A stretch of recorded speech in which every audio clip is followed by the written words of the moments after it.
India और USSR के बीच में फ्रेंडशिप ट्रीटी हुआ 1971 में, और इसी वर्ष इंडो पाकिस्तान वार 1971। इस दौरान आप देखेंगे असर्टिव रोल था यूएसए का पाकिस्तान के प्रति, है ना। तो भारत ये समझौता कर चुका था 20 वर्ष के लिए मैत्री संपूर्ण संबंध। तो यहाँ भी संबंध बहुत अच्छा नहीं कहा जा सकता है। और इस दौरान आप देखेंगे 1947 से 2000 के दौरान 2001 तो मैंने इसलिए लिया है जहाँ 3 ही अमेरिकी राष्ट्रपतियों की भारत यात्रा हुई थी।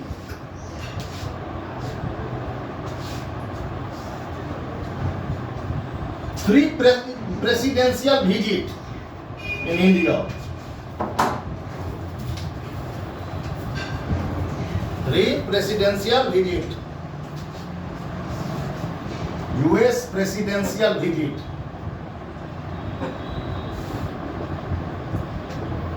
in India।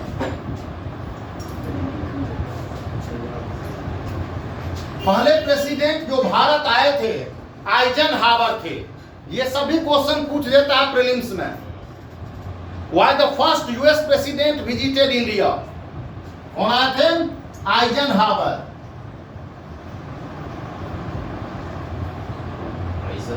हाँ, Eisenhower.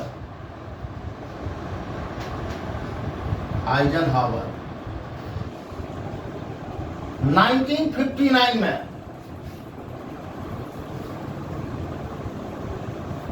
First US president who visited India. और पहली बार इन्होंने भारतीय संसद के सदस्यों को भी संबोधित किया था। उसके बाद रिचर्ड निक्सन आए 1969 में।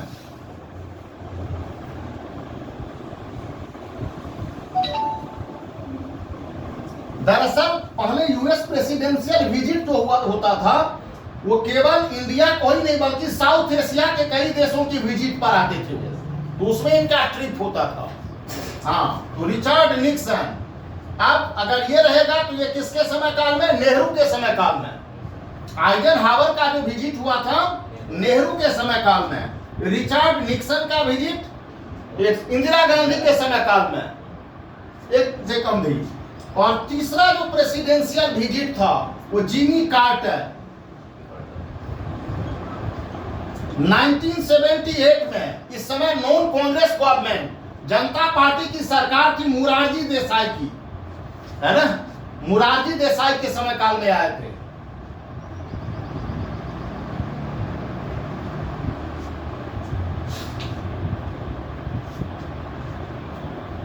इन्होंने भी भारतीय संसद को संबोधित किया था।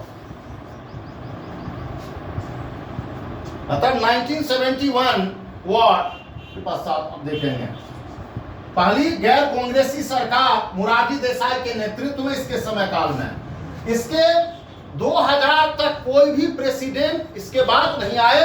2000 में वर्ष 2000 में जाकर के बिल क्लिंटन की यात्रा हुई। तो 2000 ले सकते हैं। 2000 मैंने किसी कारण बस लिया, WTC अटैक के बाद जो है 82। इसके बाद आप देखेंगे बिल क्लिंटन की यात्रा हुई। यहीं से देखेंगे कि भारत अमेरिकी संबंध आकार लेना शुरू किया। द्विपक्षीय संबंधों में विश्वास आधारित उपाय लाने के प्रयास हुए, है ना, बिल क्लिंटन के भारत के यात्रा के समय से। और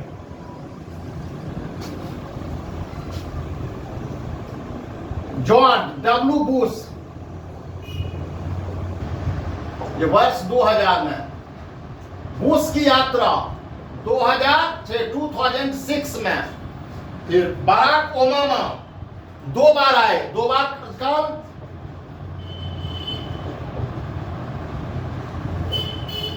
2010 एंड 2015। और लास्ट ईयर डोनाल्ड ट्रंप।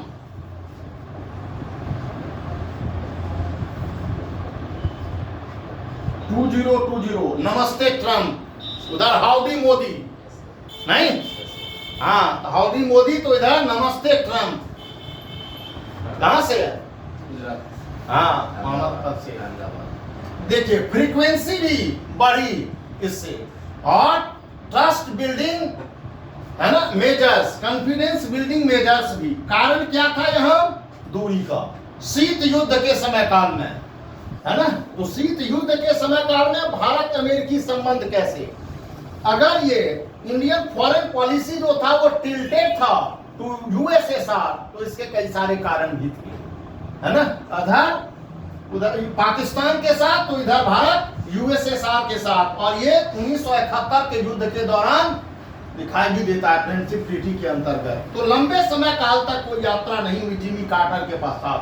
लगभग 22 वर्ष के बाद, आफ्टर 2 डिकेड्स, बिल क्लिंटन केम इंडिया, बिल क्लिंटन की विजिट हुई और यहां से आप देखेंगे नजदीकियों की शुरुआत। लेकिन भारत अमेरिकी संबंध को नजदीक लाने में घटना का भी योगदान हो जाता है, और वो था वर्ष 2001 में WTC पर जब अटैक हुआ था 2001 में, तो फिर पाकिस्तान के प्रति अमेरिकी दृष्टिकोण में महत्वपूर्ण परिवर्तन आए।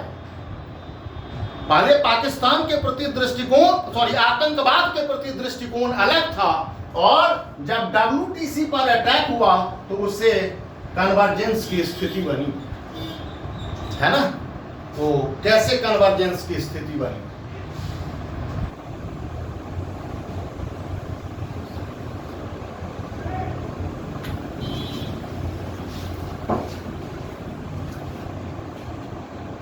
ये स्ट्रैटेजिक पार्टनरशिप की ओर है।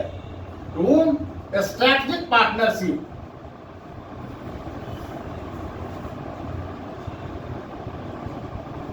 रणनीतिक भागीदार की ओर।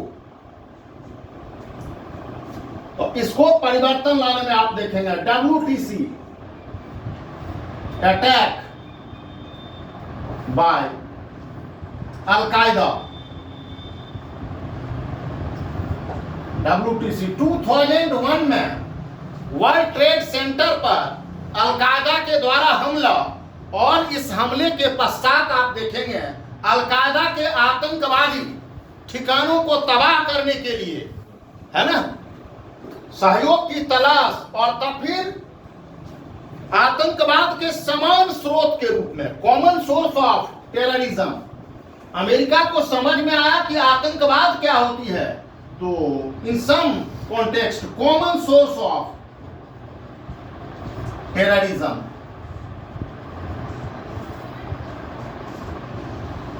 ठीक है, अर्थात आतंकवाद के समान स्रोत। अब चूंकि सहयोग की आवश्यकता थी अफगानिस्तान के क्षेत्र में, उनके नेटवर्क यहां ध्वस्त करना, तो पाकिस्तान के सहयोग के बिना नहीं, उनको कॉन्फिडेंस में लेकर इधर भारत का भी सहयोग चाहिए था। इसीलिए भारत ने जब पोखरण सेकेंड परमाणु विस्फोट किया था 1998 में, है ना, पाकिस्तान ने भी किया था, तो अमेरिका ने भारत पर सैंक्शन लगा दिया था, है ना, कई कंपनियों को प्रतिबंधित सूची में डाल दिया था, ट्रेड भी लो हो गया था। तो पोखरण सेकेंड से 1998 में भारत अमेरिकी जो आर्थिक संबंध थे वो न्यूनतम स्तर पर पहुंचा। वैसे 2000 में यात्रा हुई, लेकिन प्रतिबंध अभी भी हटाए नहीं गए थे। WTC पर जब अटैक हुआ तो अमेरिका ने पाकिस्तान पर से जब इकोनॉमिक सैंक्शन को लिफ्ट किया, तो भारत पर इसे भी करना लाजमी था। तो इस एक उपाय को अगर आप देखेंगे यहाँ पर, तो इकोनॉमिक सैंक्शन,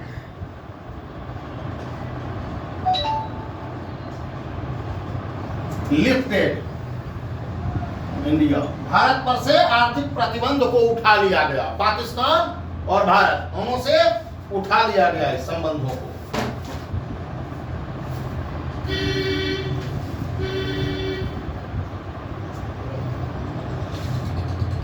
अगले ही वर्ष आप देखेंगे भारत और अमेरिकी संबंधों में, खास करके डिफेंस डील टाइज के अंतर्गत, रक्षा क्षेत्र के अंतर्गत सूचनाओं की साझेदारी वगैरह बढ़ाने के लिए जी-SOMIA 2002 में, क्या है 2002 में जी-SOMIA 2002, इसके बाद लेमोआ 2016 में,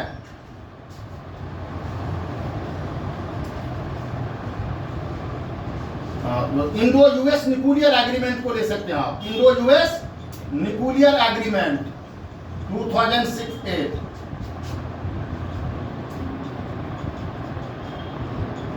लेमोआ 2016, और लेमोआ के पश्चात कोम कासा 2018, लिपस्टिक ये है लेमोआ, कोम कासा 2018, और 2020 में बेका।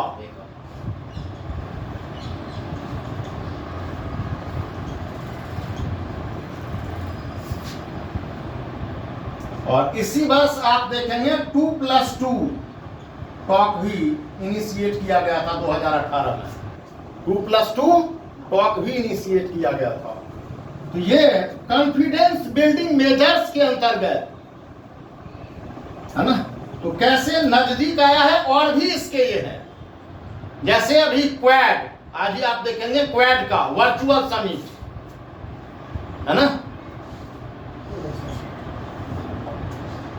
आखिर ये क्यों हुआ है ऐसा? जैसे यहां था तो भारत अमेरिकी संबंध में नजदीकियां, क्लोजनेस, ये शीत युद्धोत्तर विश्व में अंतर्राष्ट्रीय संबंधों की दशा और दिशा बदलने के अंतर्गत, क्योंकि एक ध्रुव का पतन हो गया और अब शीत युद्ध जैसी प्रासंगिकता नहीं रह गई। मल्टीपोलर वर्ल्ड की दिशा में बहुत सारे रीजनल ऑर्गेनाइजेशंस भी अस्तित्व में आने लगे, है ना। यहां आप देखेंगे नजदीकियां, और अमेरिका को चुनौती भी प्राप्त होने लगी थी। इसलिए भारत अमेरिकी संबंध में नजदीकियों को आप देख सकते हैं। इसके कई कारण रहे, कैसे कैसे आए हैं। तो ये अब भारत और अमेरिका रक्षा क्षेत्र में सहयोग करने को काफी उत्सुक हो गए हैं, और एक तरीके से हाई लेवल डिफेंस टाइज के रूप में देखा जा सकता है। न ही सूचनाओं, केवल सूचनाओं के आदान प्रदान, बल्कि सूचनाओं को साझा किया जाना विश्वास के साथ, बिना भय के साथ, और ज्वाइंट डिफेंस प्रोडक्शन के लिए भी आरसीडा। तो 2+2 टॉक, अब जैसे हमारा यूएसए के साथ 2+2 टॉक है, जापान के साथ 2+2 टॉक है, ऑस्ट्रेलिया के साथ 2+2 टॉक है। तो 2+2 टॉक का अर्थ होता है विदेश मंत्री और रक्षा मंत्री स्तर की बात का, विदेश मंत्री और रक्षा मंत्री स्तर की, जो भी समकक्ष होते हैं, काउंटर पार्ट होते हैं बायलैटरल रिलेशन के अंतर्गत, उनके साथ शुरू किया। और इंडिया का 2+2 टॉक किसके साथ? यूएस के साथ, जापान के साथ, ऑस्ट्रेलिया के साथ। ऑस्ट्रेलिया के साथ हमारा सेक्रेटरी लेवल की वार्ता होती है 2+2 टॉक में।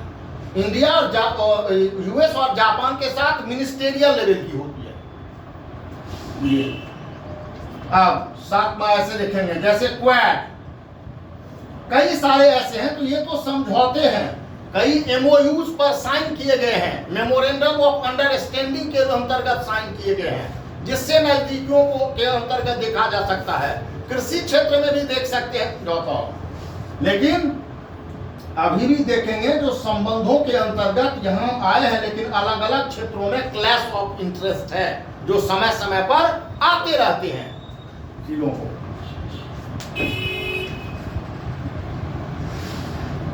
इस पर हम लोग देखेंगे डिस्कशन करके, तो क्या इसका एम है और कैसे क्या आता है। ये परिवर्तन कैसे आया है, कन्वर्जेंस, कि 1991 दो तरीके से, एक तो डिसइंटीग्रेशन ऑफ यूएसएसआर, है ना, अर्थात सोवियत संघ का पतन। तो सोवियत संघ का पतन क्या दर्शाता है? शीत युद्ध के पतन को दर्शाता है। क्या दर्शाता है? शीत युद्ध के पतन को दर्शाता है। और शीत युद्ध का पतन दर्शाता है कि एक ध्रुव जो है इसका पतन, एक ध्रुव का पतन। और दूसरा, भारत ने 1991 में नवीन आर्थिक नीति, भारत ने 1991 में न्यू इकोनॉमिक पॉलिसी शुरू कर दिया था। नवीन आर्थिक नीति, न्यू इकोनॉमिक पॉलिसी। ये न्यू इकोनॉमिक पॉलिसी एलपीजी के सिद्धांत पर था। किस पर था? एलपीजी के सिद्धांत पर था, अर्थात लिबरलाइजेशन, प्राइवेटाइजेशन एंड ग्लोबलाइजेशन। मतलब इंडिया का एक तरीके से जो इकोनॉमिक पॉलिसी था, departing from socialism to capitalism. ये लिबरलाइजेशन, प्राइवेटाइजेशन, ग्लोबलाइजेशन, इसके लिए क्या था? ये कैपिटलिस्ट अप्रोच। तो कैपिटलिस्ट अप्रोच के अंतर्गत India should be a big market for the American investment and India could be the safe destination for the foreign investments. India, the big market और capitalist investment, खास करके American investment, अमेरिकी निवेश के लिए। और चूंकि भारत एक लोकतांत्रिक देश, India is a democratic country, है ना, पॉलिटिकल स्टेबिलिटी, राजनीतिक स्थिरता, इसीलिए यहाँ पूंजी भी एक सुरक्षित गंतव्य के रूप में, सेफ डेस्टिनेशन के रूप में, इसीलिए इंडियन इकोनॉमी फॉरेन इन्वेस्टमेंट को अट्रैक्ट भी कर रही थी और यहाँ निवेश सुरक्षित भी माना जाना। तो 1991 में सोवियत संघ का पतन शीत युद्ध के पतन को दर्शाता है, एक ध्रुव का पतन के पतन को दर्शाता है। अब यूएस एसेंडेंसी भी इसके साथ शुरू हो गया। भारत ने नवीन आर्थिक सुधारों, न्यू इकोनॉमिक रिफॉर्म के साथ साथ, new economic policy means new economic reform, नवीन आर्थिक सुधार जो एलपीजी के सिद्धांतों पर आधारित था, ये कैपिटलिस्ट अप्रोच को दर्शाती है। और ये एक बड़े अवसर के रूप में था अमेरिकी निवेश के लिए। भारत को भी पूंजी की आवश्यकता, निवेश की आवश्यकता और वहां फॉरेन इन्वेस्टमेंट की, तो इससे भी है। तो एक तरफ आप देखेंगे शीत युद्ध का पतन, शीत युद्ध का पतन हो गया, इसका अर्थ क्या था कि एक ध्रुव का पतन हो गया और विश्व अब अमेरिका के नेतृत्व में एक यूनिपोलर वर्ल्ड की ओर बढ़ रहा था। कैसे? शीत युद्ध के पतन से एक ध्रुव का पतन 1991 से लेकर के आप देखेंगे कुछ समय काल तक, आप देखेंगे यूनिपोलर वर्ल्ड, एक ध्रुवीय विश्व। इस एक ध्रुवीय विश्व में अमेरिका को कई क्षेत्रों से चुनौती प्राप्त होना। लगभग 10 वर्षों में आप देखेंगे रूस की आर्थिक स्थिति जो जर्जर हो गई थी, लगभग रिवाइव कर लिया, है ना। 2001 तक आते आते रशियन इकोनॉमी ने अपने आप को, चूंकि Russia became successor of USSR और वो भी कैपिटलिस्ट हो गया, इससे आप देखेंगे रिवाइवल ऑफ रशिया। अब रशिया का रिवाइवल एक तरीके से क्या था, अमेरिका के लिए चुनौतीपूर्ण, चूंकि इधर कई सैन्य संगठन को अस्तित्व में रखा, नाटो को का अस्तित्व में बने रहना और एनएमडी परियोजना, national missile defence programme Poland में यहां तैनात करना, ये रूस की संप्रभुता के विरुद्ध। तो यहां आप देखेंगे एक नवीन शीत युद्ध की स्थिति बनी, नवीन शीत युद्ध की स्थिति बनी, न्यू कोल्ड वॉर। इधर चाइना का, है ना, aggressive policy, aggressive of China, विस्तारवाद की नीति अमेरिका के लिए चुनौती के रूप में, है ना, खास करके इंडो पैसिफिक रीजन, हिंद प्रशांत क्षेत्र में चीन की विस्तारवादी, आक्रामक विस्तार, एग्रेसिव एक्सपेंसिव पॉलिसी, ये भारत और अमेरिका दोनों के लिए चुनौती के रूप में, लेकिन अमेरिका के लिए भी। इसीलिए भारत और अमेरिका का जो नजदीक आना है वो करीब परिस्थितियों के रूप में।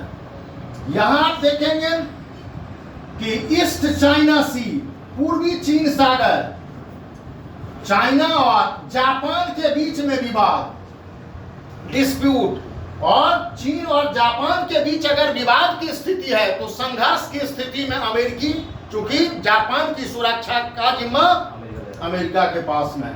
यहां भी साउथ चाइना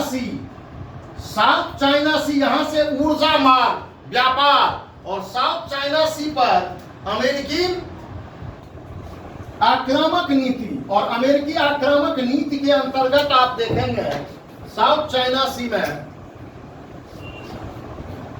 यूएस की, तो यहां भी क्लैश ऑफ इंटरेस्ट और यहां पर बोथ इंडिया यूएस के इंटरेस्ट वेस्टेड है ना, interest of both India and US are vested. इन सभी के अंतर्गत आप देखेंगे और मल्टीपोलर वर्ल्ड, ऐसी स्थिति में यूएस एसेंडेंसी को बरकरार रखने के लिए, अमेरिकी प्रभुत्व को बरकरार रखने के लिए जो चुनौती मिल रही थी, अमेरिकी विदेश नीति के समक्ष कई प्रकार की चुनौतियां, 2003 में उसने इराक पर भी आक्रमण किया था, पहले भी अटैक हुआ था, से सब कई जगह पर में इनका कंडेम किया गया था अमेरिका के इस कृत्य को, है ना।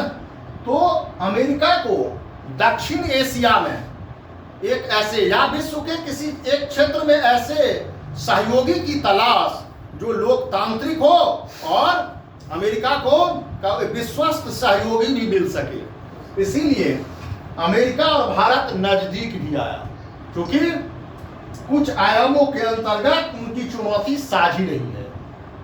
उनकी चुनौती क्या रही है? साझी रही है। इसीलिए भारत और अमेरिकी संबंध जो है वो नजदीक भी आया है हाल के वर्षों में, जिसे हम लोगों ने क्या देखा, बिल क्लिंटन की भारत यात्रा के बाद, लेकिन तब तक नहीं हुआ जब तक 2001 की घटना, और 2001 की घटना के बाद ये नजदीकियां बहुत बढ़ गई, और बढ़ गई तो आप देखेंगे कई ऐसे मौके भी हुए हैं जब हमने अमेरिकी प्रस्तावों का समर्थन भी नहीं किया है। ये हमारी अभी भी स्वतंत्र विदेश नीति का परिचायक है, स्वतंत्र विदेश नीति का परिचायक है। कई ऐसे अवसर आए हैं जहां की हमें सपोर्ट मिला है, वैसे सफल नहीं हो सका, लेकिन यूनाइटेड नेशन के सिक्योरिटी काउंसिल में जैसे मोहम्मद के चीफ मौलाना मसूद अजहर को आतंकवादी घोषित किए जाने के अंतर्गत भारतीय प्रस्तावों को अमेरिका ने समर्थन किया, इसके लिए है ना, बहुत सारे ऐसे अवसर। और आज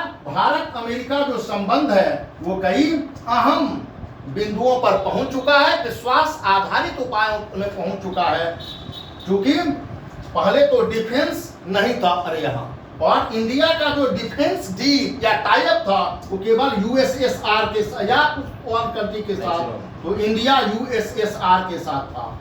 जब कोल्ड वार हो गया, उसके end of cold war, disintegration के बाद धीरे धीरे हम जब नजदीक आए हैं, तो नजदीक आने के अंतर्गत भारत ने अब यूएस के साथ भी, अर्थात इंडिया का जो डिफेंस टाइज है वो दूसरे देशों के साथ भी, क्योंकि अभी भी अगर देखा जाए तो भारत का जो डिफेंस डील है लगभग 60 to 70% जो है वो रसिया के साथ है ना, जो डिफेंस डील है। डिफेंस डील जो है वो इंडिया और रसिया के बीच में अभी भी 60 to 70% है। रेस्ट जो 30 to 40% है वो अन्य देशों के साथ है। हमने बाद के दिनों में बढ़ाया है ना, से कट करके, जैसे फ्रांस के साथ, इजराइल से, फिर यूएस के साथ थी है ना, और फिर अदर कंट्रीज के साथ है ना, ये हम लोगों ने बढ़ाया। अब यूएस की ये भी, यूएस का दृष्टिकोण यह है कि यदि हम डिफेंस टाइज को और मजबूत बनाते हैं तो भारत और रूस के बीच में जो डिफेंस डील है उसको रेड्यूस किया जाए। उसको क्या किया जाए? रेड्यूस किया जाए। तो उसको भी रेड्यूस करने के लिए, और मार्केट भी बनेगा, रिडक्शन, इंडो रशियन जो है उस पर निर्भरता को, डिपेंडेंसी की कमजोर किया जाए, और दूसरी तरफ हथियारों का बाजार अब बहुमुखी हो चुका है। इसीलिए भारत भी अब किसी एक के साथ निर्भर रह करके बार्गेनिंग तो नहीं कर सकता है। इसलिए रसिया के साथ हमारा क्या था? बार्गेनिंग फैक्टर नहीं था। अब लेकिन अन्य देशों के साथ भी डील होगा तो हमें क्या मिलेगा? रीजनेबल कॉस्ट पर में, और अत्याधुनिक, ये भी हो सकता है अपडेटेड प्रणाली भी। नहीं तो हम रूस की पुरानी जो भी ये थे उसको खरीद रहे थे, तो अपडेटेड लेगा। दूसरी तरफ डिफेंस डील से joint production, make in India के कंसेप्ट को बढ़ावा, है ना। तो इसीलिए भारत अन्य देशों की ओर भी अग्रसर हो रहा है, जिसमें कि अमेरिका के साथ नजदीकियां बढ़ी है। अमेरिका के पास उन्नत जैसे जीपीएस सिस्टम है, वहां से हमें अगर सूचना प्राप्त होती है, जियो स्पेशियल इंफॉर्मेशन मैपिंग, जो हाल के दिनों में समझौते संपन्न हुए हैं, स्वाभाविक है कि इसका स्ट्रैटेजिक बेनिफिट इंडिया को भी प्राप्त होगा, है ना, क्योंकि भारत की भी चुनौतियां हैं। दक्षिण एशिया में और इंडो पैसिफिक रीजन में आप देखेंगे चीन की जो एक उभरती हुई शक्ति है ना, increasing military aggressive power of China, चीन की बढ़ती हुई मिलिट्री पावर चीन के रूप में भारत को लामबंद करने के लिए चीन की जो मोतियों की माला की नीति है ना, policy of string of pearls, तो policy of string of pearls, इसके अंतर्गत भारत को भी एक ऐसे देश के साथ सहयोग जिसको रक्षा के क्षेत्र में आधुनिक हो और विश्वसनीय सहयोगी भी हो, वैसे भी चीन और यूएस का जो है इंटरेस्ट कई जगह पर क्लैश होता है। तो चाइना यूएस इंटरेस्ट का क्लैश होना, चाइना जापान के इंटरेस्ट का क्लैश होना, कितने कंट्री हो गया, चाइना यूएस और जापान, 3 कंट्री, चाइना और इंडिया का इंटरेस्ट क्लैश होना, आ गया ना तरुण जी। तो ये दरअसल अनुकूल परिस्थितियों को बना देती है क्वाड के लिए। इसीलिए चाइना को चेक करने के लिए, काउंटर बैलेंस करने के लिए क्वाड, है ना, ये 4 देशों का, और चारों ही लोकतांत्रिक देश, इंडिया, यूएसए, जापान और ऑस्ट्रेलिया, और ये सब कहीं ना कहीं किसी न किसी रूप से आपस में 2+2 टॉक से जुड़े हुए हैं।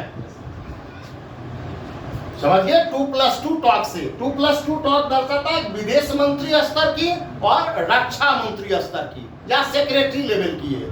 तो ये दोनों ही क्षेत्र में 2+2 talk means foreign ministry level और डिफेंस मिनिस्ट्री लेवल। तो ये क्वाड, और ये क्वाड अपने आप में कॉन्टिनेंटल लोकेशन को देखिए, इसकी प्रासंगिकता, जिसकी वर्चुअल अब इंडिया साउथ एशिया में है, तो एशिया से मतलब साउथ एशिया में दक्षिण एशिया, यूएसए का देखिए, हाँ, American continent north America, Japan सुदूर पूर्व फार ईस्ट एशिया और ऑस्ट्रेलिया अपने आप में ऑस्ट्रेलियन कॉन्टिनेंट। लगभग इन चारों के बीच एकता और फिर वैश्विक सुरक्षा चिंताओं को पुनर्संयोजित करने के लिए इनकी प्रतिबद्धता, है ना, रीस्ट्रक्चरिंग द ग्लोबल सिक्योरिटी। आज मोदी जी ने कहा है कि we are committed to restructure the global security and integrity के लिए। तो ये एक नया आयाम, तो इसलिए चीन की बढ़ती हुई शक्ति को संतुलित करने में, अब जैसे साउथ चाइना ही सी है, तो साउथ चाइना सी में देखेंगे नहीं, भारत का भी है, बहुत सारे देशों का, क्योंकि ये ट्रेड एनर्जी ट्रेड रूट है, ये व्यापारिक ऊर्जा मार्ग है। यूएसए का भी उस मार्ग पर स्थित है, और भारत का वियतनाम के साथ में संबंध, वियतनाम ने इंडिया के ओबीएल ओएनजीसी विदेश निगम लिमिटेड उसको ऑयल एक्सप्लोरेशन का सौंपा है, तो ऑयल एक्सप्लोरेशन कर रहा है, इसकी चाइना आपत्ति जताता है, तो क्लैश ऑफ इंटरेस्ट। तो कई ऐसे हैं फैक्टर्स जो भारत और अमेरिका को नजदीक ला दिया है। ये 1991 में शीत युद्ध में यूएसएसआर के विघटन के पश्चात अर्थात शीत युद्धोत्तर विश्व में बदलते हुए अंतर्राष्ट्रीय संबंधों की दशा और दिशा ने भारत के द्वारा नवीन आर्थिक सुधार की नीतियों ने भारत अमेरिकी संबंध को निभाया, और खासकर आतंकवाद के अंतर्गत दोनों ही देश प्रभावित होने लगे, और common source of terrorism al Qaeda से भारत भी और यूएस भी प्रभावित, अमेरिका भी प्रभावित के बाद आतंकवाद के शमन करने के अंतर्गत, अमन के अंतर्गत, फिर जब अफगानिस्तान में पुनर्निर्माण करना था, तो फिर दोनों साथ में, है ना। तो अफगानिस्तान में आप देखेंगे भारत की ही एम्बेसी। तो ये कन्वर्जेंस को दर्शाती है, लेकिन इस कन्वर्जेंस में आप देखेंगे कहीं ना कहीं डाइवर्जिंग फैक्टर भी मौजूद रहता है। इसका कारण है कि अमेरिकी विदेश नीति की यथार्थवादी दृष्टिकोण, realistic approach of American foreign policy, America first, है ना, अमेरिका फर्स्ट, अमेरिका प्रथम। जैसे कि निवर्तमान राष्ट्रपति ट्रंप साहब, डोनाल्ड ट्रंप ने अमेरिकी संबंधों को निर्धारण करते हुए कहा था अमेरिका फर्स्ट। इसलिए भी तो यहां कुछ ऐसे मुद्दे पर असहमति और जिसके अंतर्गत डाइवर्जेंस को भी देख सकते हैं, लेकिन ये उतार चढ़ाव के साथ तो चलता रहता है, लेकिन संबंधों में जो प्रगाढ़ता है वो ऐसे देखा जा सकता है और इनका महत्व भी है ना। अब बिल क्लिंटन की जब यात्रा हुई थी और इंडिया और पाकिस्तान के बीच में कारगिल हुआ, तो पहली बार आप देखेंगे कि कारगिल युद्ध में भारत का पक्ष लिया था अमेरिका ने।